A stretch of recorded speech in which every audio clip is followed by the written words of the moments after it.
Bonjour les amis, j'en ai pas dormi de la nuit, j'étais sous le charme, j'ai revu pendant toute la nuit les images de l'inoubliable cérémonie d'hier soir pour l'ouverture des Jeux Olympiques de Paris 2024. Alors, je sais que plein de personnes nous racontaient que c'était le bordel ces Jeux, tout ça, mais on a tout oublié. Oubliez le Paris qui était un peu une prison à ciel ouvert, le Paris en état de siège, le Paris avec des dizaines de milliers de barrières, des policiers partout, des QR codes en veux-tu en voilà. Oubliez le gigantesque sabotage terroriste qui hier a frappé la SNCF et laissé 800 000 voyageurs sur le quai. Pas grave. Moussa, il nous avait dit qu'il surveillait l'ultra-droite et qu'il l'avait à l'œil. On a vu, c'est les gauchos qui se sont fait prendre en train de vouloir faire par ailleurs un sabotage à Vincennes. C'est oublier tout ça. Oubliez les petites bavures, le match inoubliable, Maroc-Argentine, un match où le terrain il a été envahi 7 fois, un match où les Argentins ils ont reçu des pétards sur la tête, un match où un joueur marocain, après un but, il a hurlé à la Akbar et il a mimé un égorgement halal. Oubliez tout ça, oubliez le match, où 2 heures après, on a changé le résultat pour ne pas énerver les supporters marocains. Oubliez les petites actions hostiles contre Israël, dont l'hymne a été sifflé dans un match contre le Mali, où il y a eu des drapeaux palestiniens qui étaient brandis partout dans les tribunes.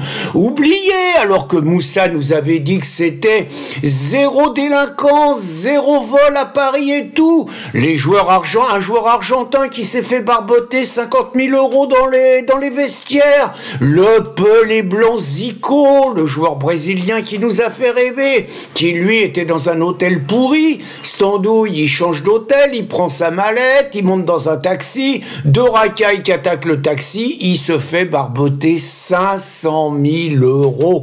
Tout ça, il était oublié. Il allait y avoir la grande cérémonie en hommage au métissage mondialisé, en hommage aux droits des minorités, en hommage aussi à toutes les transgressions possibles.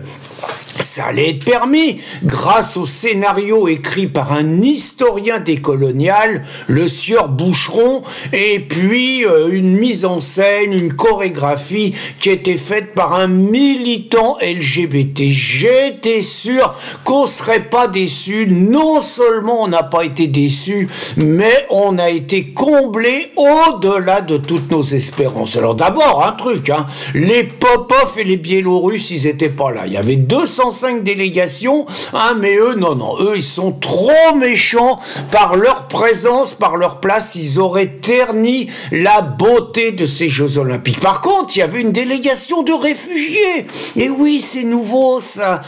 C'est pas un nouveau pays, c'est des réfugiés. Il paraît qu'ils représentent 100 millions de personnes. Ils ont pas encore d'hymne, mais moi, je leur propose comme hymne, et des papiers pour tous, et des papiers pour tous. Ça aurait eu de l'allure. Peut-être la prochaine fois. Et puis, alors, parmi les grands moments, alors, ma nouvelle idole, une de mes nouvelles idoles, Aya Nakamura, celle que l'extrême droite, elle voulait pas entendre chanter Piaf. Alors, elle a pas chanté Piaf. Mais elle a fait mieux. Elle sortait de l'Académie française avec toutes ses copines. Et puis, ils nous ont fait... Vous voyez, le message est fort. L'Académie française, c'est trop blanc. Il faut que ça s'ouvre à la diversité. Là, c'est pareil. Et puis, c'est trop vieux. Il faut que ça s'ouvre à la jeunesse, vous voyez. Et donc, Aya nous a fait un numéro de rap. J'ai pas trop compris les paroles. Mais ce qui était extraordinaire, c'était que la garde républicaine, elle était à son service la garde républicaine française au service d'une rappeur et de rappeurs qui gigotaient des danses qui étaient pas trop françaises. La symbolique était énorme. Et puis la symbolique fabuleuse. La scène de la scène. Excellent. Hein, la scène de la scène du Christ, mais jouée par des drag queens pour montrer que la France c'est fini, la France chrétienne, la France blanche, tout ça. Comme le dit Rokhaya Diallo, ça c'est terminé. Alors au nom de la liberté, hein, au nom de la liberté de création. Alors peut-être qu'un jour ils oseront mettre des drag queens par exemple pour représenter des musulmans, le cul en l'air en train de prier à la Mecque, j'y crois, je suis sûr qu'ils auront l'audace de faire ça. Et puis on a eu un moment formidable, ma nouvelle idole, je vous l'ai présenté hier, Philippe Catherine, celui qui il y a 10 ans chantait qu'il fallait le laisser se baigner nu sur une plage en mangeant sa banane. Eh ben, Philippe, il était toujours dans ce registre-là. Ils nous ont fait un truc, il était sous une cloche et d'un seul coup, la cloche s'est levée. Il était habillé de toutes les couleurs, un peu LGBT, et puis il nous a chanté un hymne à l'absence de vêtements, un hymne à la nudité, un hymne à la liberté. C'était énorme. Dommage que les spectateurs n'aient pas de culture et n'aient pas de sens de la propos. Ils auraient pu tous taper dans les mains la banane, la banane, la banane. Voilà, il y aurait eu une cérémonie participative. Et puis alors, un moment que j'ai adoré, c'est les sportifs algériens. Ils aiment tellement la France, ils aiment tellement notre pays et tout, qu'ils sont passés sous le pont et qu'ils ont jeté des fleurs. Ils ont lancé aussi des slogans politiques un tout petit peu hostiles à la France pour rappeler, paraît-il, parce que le 17 octobre 1961, en pleine guerre d'Algérie, la police raciste et coloniale, elle aurait jeté dans la Seine des centaines et des centaines de paisibles manifestants du FLN qui participaient juste à une manifestation interdite.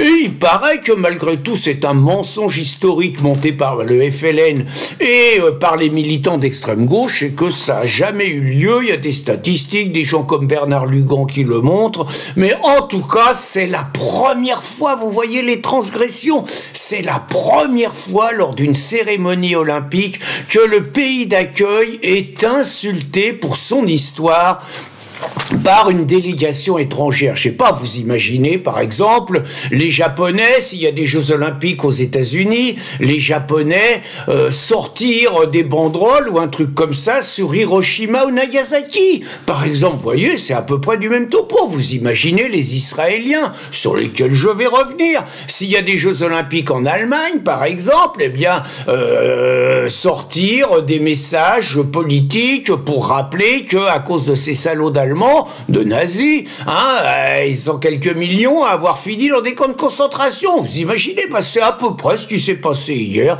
Pas de problème, hein, tous les médias, ils sont aux anges et la France ne demande pas d'excuses. Le CIO ne prendra pas de mesures, ne prendra pas de sanctions. C'est normal. Alors par contre, les salopards d'athlètes israéliens, de sportifs israéliens, alors eux, ils ont mangé lourd, ils ont été sifflés. Écoutez, c'est quand même pas parce que ils se sont fait massacrer 1200 mecs par des colonisés, des Palestiniens révoltés par le colonialisme et la cruauté de l'État hébreu. Bon, ils en ont tué 1200 le 7 octobre 2023. Bon, bah, c'est pas grave. Attendez, à côté de ce qu'ont fait les nazis, c'est rien, quoi, voilà.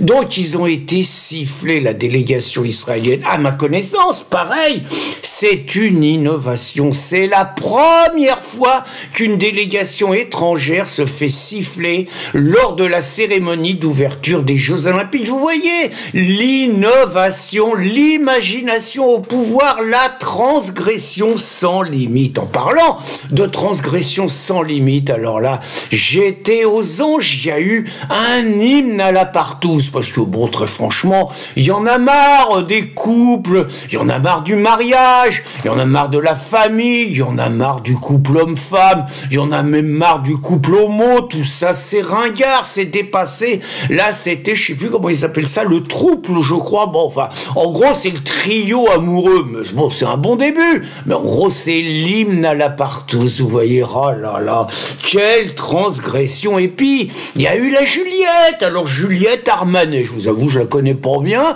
j'ai appris d'elle qu'elle s'est fait connaître en ayant une polémique avec Michel Sardou, accusé d'être ringard, de trop aimer la France et d'être d'extrême droite. Elle a montré, Juliette, qu'elle était ouverte au monde. Elle est française, mais elle nous a chanté une chanson en anglais. Et puis, il y a eu vraiment, bon, le bouquet final. Le bouquet final, c'était naturellement l'ouverture du, la flamme olympique, le chaudron et tout. Et ben là, j'en étais sûr, hein, parce que bon, la cérémonie, c'est un hymne au métissage mondialisé. Donc, attendez, c'est pas parce que la France, c'est un pays blanc, c'est pas parce que la France, elle a eu des champions blancs, qu'il fallait que ça soit des blancs qui allument ça. Non, non, non, ça a été Teddy Riner, le judoka, très grand sportif, respectable, mais en général, il me semble me rappeler que c'est toujours des sportifs qui ont fini leur carrière qui allument. Là, on a fait une exception. Et puis, Marie-Jo Pérec, qui n'a pas toujours eu un équilibre mental exceptionnel, mais qui a été une grande athlète. Donc, c'est eux deux, vous voyez, le message, c'est que la France, c'est les racisés, c'est fini les blancs, c'est comme dans l'équipe de France de football, c'est terminé, c'est les derniers des Mohicans. Laure Manadou, par exemple, Manoudou, on aurait pu dire qu'elle avait sa place et tout. On aurait pu dire Renaud Lavillenie, ce formidable perchiste. On aurait pu dire Florian Rousseau, ce formidable pistard cycliste. On aurait pu dire Nicolas Karabatic, 40 ans, le symbole de l'équipe de France, qui est d'abord origine Europe de l'Est, symbole de l'équipe de France de handball, qui a tout gagné et tout. Trop blanc, ces mecs, trop blancs, ils auraient foutu en l'air le message. Et il nous fallait un bouquet final, et le bouquet final, on l'a eu. Je vous parle pas de choupinet, un tout petit peu sifflé, c'est la seule bonne nouvelle de la soirée. Non, non, le bouquet final, c'est que c'était retransmis sur le service public, et ils ont rendu l'antenne avant la Marseillaise. Attendez, la Marseillaise, c'est un chant trop guerrier, un chant trop raciste, un chant d'extrême droite, qu'aurait foutu en l'air la cérémonie d'ouverture. Donc il y avait quand même la présentatrice, là, une nommée Daphné Burkini, je sais pas trop quoi, là, une dégénérée gauchiste pleine de tatouages. Elle a pleuré toute la cérémonie tellement elle était bouleversée, Daphné, par la puissance du message qui était véhiculé. Et donc c'était beaucoup plus important de voir les larmes de Daphné en direct sur le plateau que d'écouter la Marseillaise. Et quand je pense que des personnages comme Marion Maréchal ou le sénateur Stéphane Ravier, ils osent dire qu'une soirée comme ça, c'est un crachat sur la France, une insulte à son histoire, une insulte à ses valeurs. Que des racistes. Bonne journée les amis.